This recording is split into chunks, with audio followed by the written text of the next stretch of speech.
Shalom saudara-saudara yang terkasih dalam Tuhan. Pada Bina Iman kali ini, saya beri judul adalah Pemimpin yang Melayani.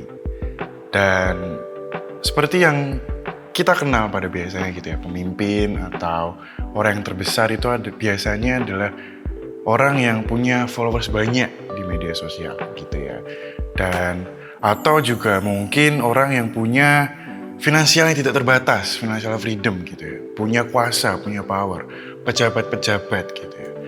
Dan itulah yang diajarkan oleh sejarah-sejarah, formula yang sama untuk menjadi yang terbesar itu harus seperti yang saya sebutkan tadi gitu ya, harus yang terdepan, harus yang terlihat, harus yang paling hebat gitu ya. Namun pada Bina Iman kali ini gitu ya, bersama saya Niko, kita akan membahas tema yaitu Jesus laid down his life gitu ya, di mana Yesus menyerahkan nyawanya secara willingly. Melalui firman Tuhan dalam Markus 10 ayat 45, karena anak manusia juga datang bukan untuk dilayani, melainkan untuk melayani, dan untuk memberikan nyawanya menjadi tebusan bagi banyak orang. Dari ayat tersebut gitu ya, itu merupakan suatu yang kontras dengan apa yang kita kenal selama ini gitu ya. Dimana selama ini kita kenal tadi yang saya bilang bahwa pemimpin yang harus terbesar, pemimpin yang harus punya kuasa gitu ya. Namun pada kerajaan Romawi pada waktu itu diperlihatkan sosok Yesus yang memberikan filosofi kerajaan surga gitu ya. Dimana Yesus memberikan filosofi baru, yaitu salah satunya adalah ketika kita mau menjadi yang terbesar, justru kita harus menjadi yang terkecil gitu ya.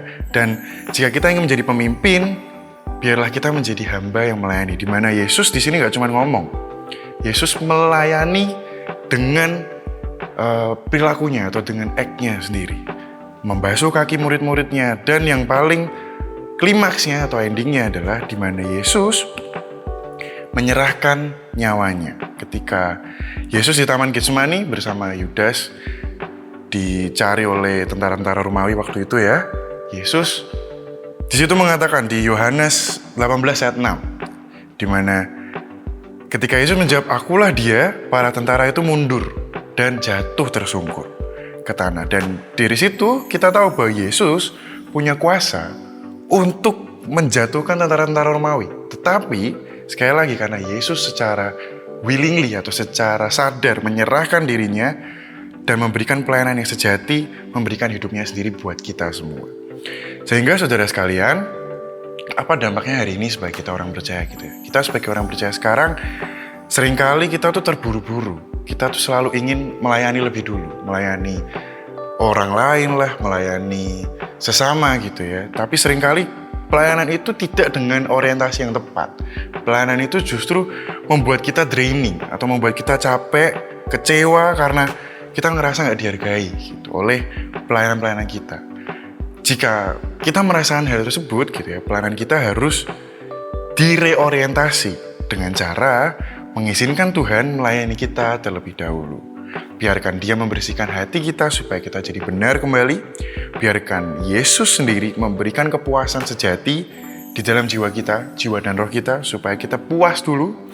Biarkan Yesus memenuhi hidup kita dengan kasih Tuhan, sehingga ketika semua sudah penuh, sehingga sampai luber kasihnya Tuhan, sehingga kita nggak lagi terbeban untuk melayani orang, sehingga kita bisa melayani orang dengan sukacita, dengan hati yang gembira.